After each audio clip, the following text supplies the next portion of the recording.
I found Fafhrd and the Grey Mouser in ninth grade, and I've never really looked at D&D the same way since.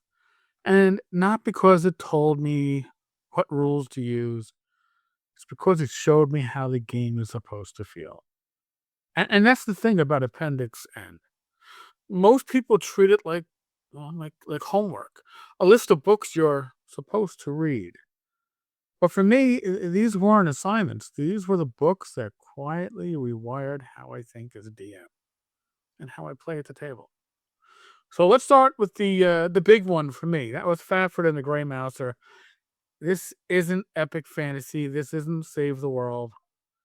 It's small stakes. It's personal. It's messy. They get into trouble. They make admittedly bad decisions. And they survive by being clever or lucky, or sometimes just damn being stubborn. And that right there, that's OSR play. Not balanced encounters, not carefully tuned difficulty. Unpredictable situations where the players have to figure it out. You read those stories, and suddenly the idea of fair fights feels off. Because the stories aren't fair, they're dangerous, they're opportunistic. They reward bold play. And that's how I try to run encounters. Right? I stopped worrying about balance and started thinking in terms of situation.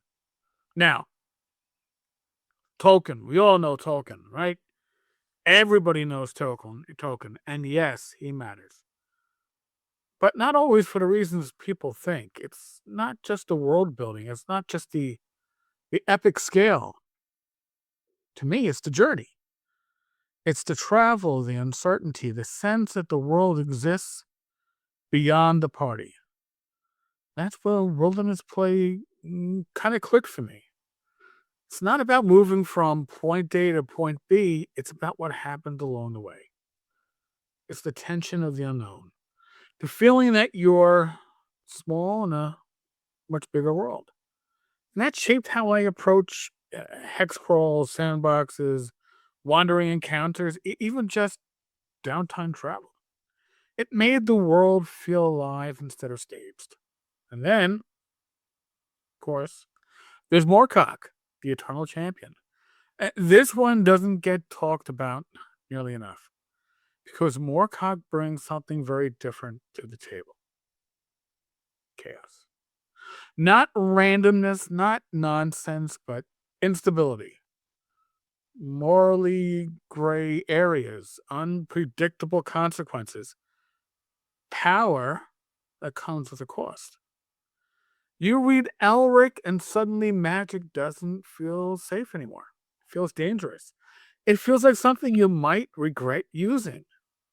And that had a huge impact on how I try to treat magic in my games. Not as a toolkit, but as something that can change the situation in ways you don't fully understand. Now, here's the thing. None of these books gave me rules. They gave me perspective. They changed what I pay attention to at the table.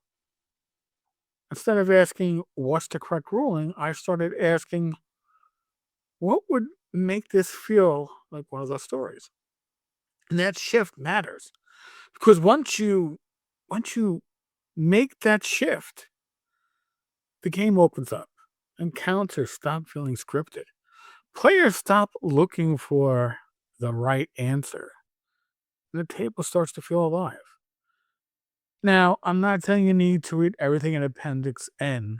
Honestly, I haven't. I've probably not read, I don't know, 60, 70% of Appendix N. It's pretty huge.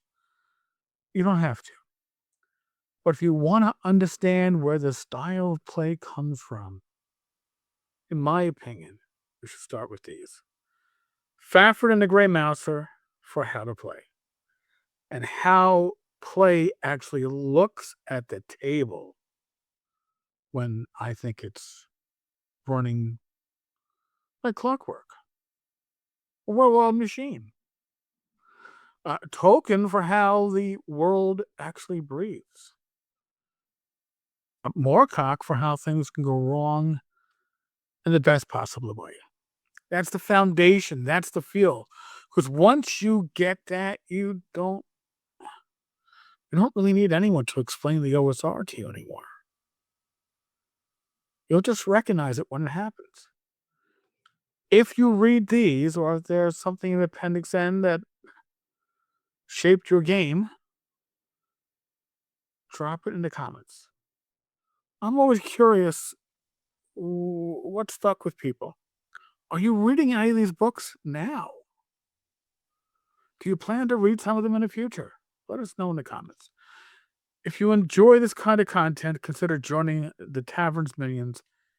It keeps the lights on, the conversations going.